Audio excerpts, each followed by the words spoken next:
sometimes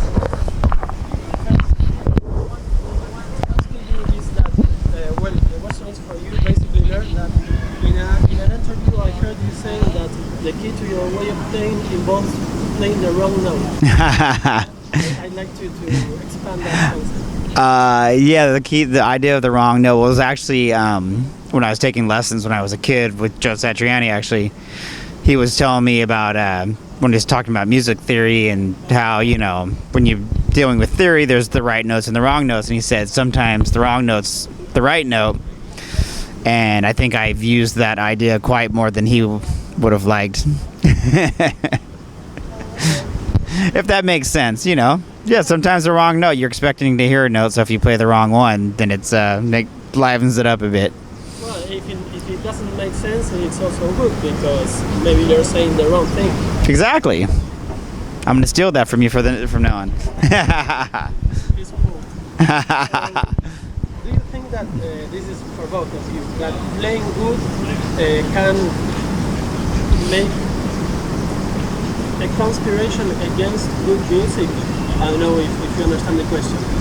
When you're too excited about playing good, you forget about doing good music. Oh, every time. Definitely, every time. So many times when you sit on stage, or when I sit on stage behind the drums and I look out, and a lot of times it's what I see. You know, if I see people just ready to get loose, then it's like it's easy. But if I see people like, what is he gonna do? I was like, oh, I can't look at that guy. That's maybe similar, you know. Or like, for instance, when we tour the States and we get to the big cities like Los Angeles or New York or San Francisco, and everybody's, you know, everybody has seen it all, and impress me, you know, that sometimes that makes you a little more nervous, as opposed to you get to places where, you know, they're just happy you came, you know. Like, I mean, I know this is a big city, but everybody here seems very excited because, you know, we haven't been here, and they're really excited to see us. So that really helps, you know, because you know, if you're gonna do something, if you know, like if I'm gonna pick up this match and light a match, and I know everybody's looking at me, I'm gonna do it wrong, you know. But if it just doesn't matter, it's whatever, you know. How important do you both think that is being a freak? Being a freak? Yeah, in the music that I'll hand it to the freak. Well, a freak in a sense of maybe just doing things that, by nature, notes that sound freaky or make you feel weird or something. I think it's important. You know, I don't know if you're familiar with bands like The Residents, or, you know, even Frank Zappa, or anything that's kind of crazy like that. You know, it could be considered being freaky, and I like when I hear that stuff because it's, you know, obviously most music that's popular is popular because it's easy for people to hear, and it's like, it's soothing in a way. They don't have to think about it. They don't, you know, that's just like, it's easy. So for a lot of people, and I think it seems like that's kind of what you're into too, is when you hear things that are freaky sounding, it's interesting, it's cool. So I think it's important. Okay.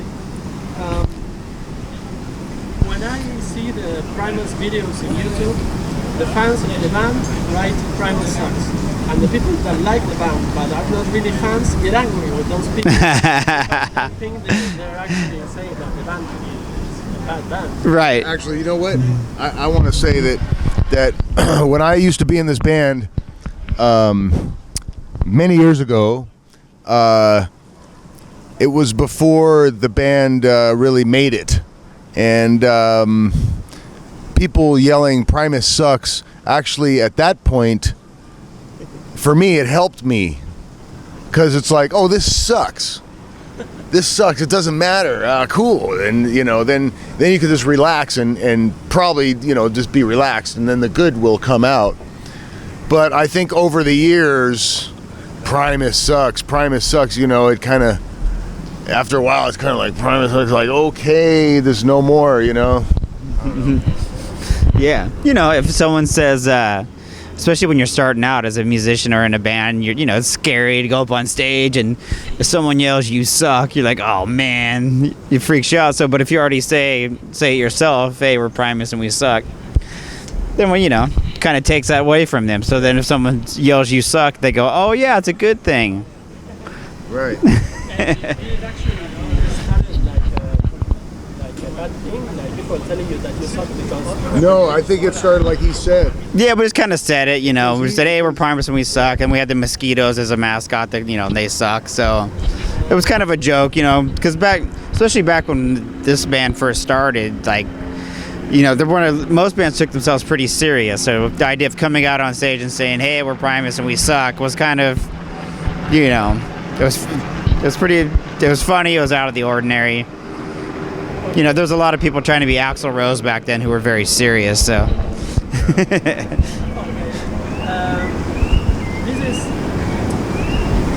What influence do you think the consumption of chemicals has had in the evolution of your music?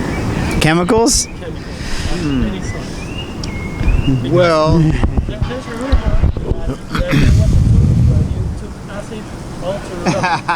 I don't know about that. That's a rumor. Yeah, that's got to be a rumor.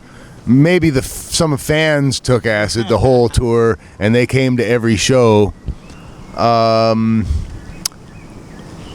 Well, let's see.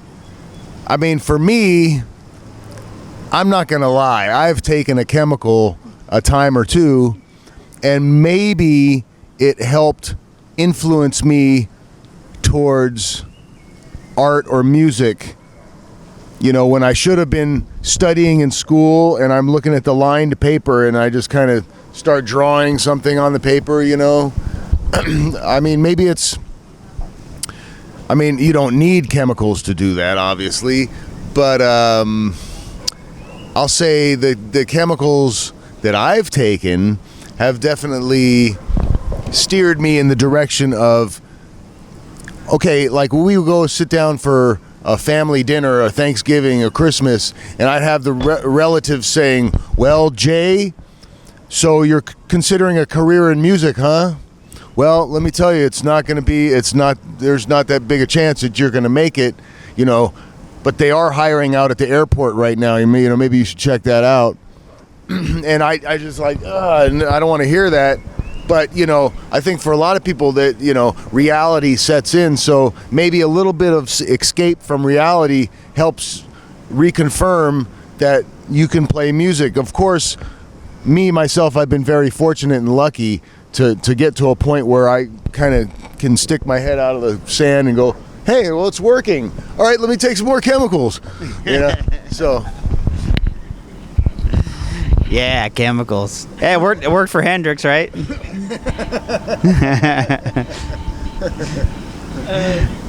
thing that happens to me when I want to show the band to someone that doesn't know it, the first thing they ask me is, okay, what kind of music do they play? And I really don't know what to say to them. What would you say to people that don't know them? We're a mixture of country and western. I don't know. Well, that's been the one good thing about us is we never really set out to be one kind of music or anything. So, if there's a kind of a music that's a fad or something, there was grunge and then there was whatever there is. We never fit into any of it. So that's why here we are still 20 years later. We can still play because any kind of music that we would have been associated with when that died, we didn't die with it. But I don't know. Our music's just pretty much a mixture of everything. For the most part. Yeah. I don't know, maybe we need to put some more polka in. But now that we're here in Argentina, maybe we'll incorporate some more tango. Okay. Well, I've covered all my questions. Do you have any messages for the people that will come tomorrow to the concert? Do you have any hopes, desires? Bring your girlfriends, so it's not all dudes. Okay, perfect. Thanks, guys. Thank you, man. Appreciate it. Thanks.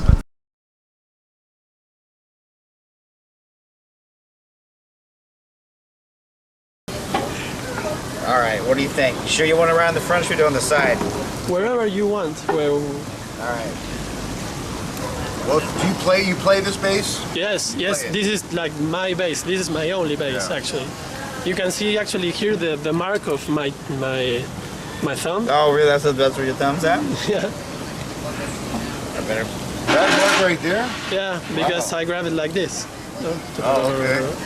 Scared to mess it up here. Better get on the No, believe me, you won't mess it up.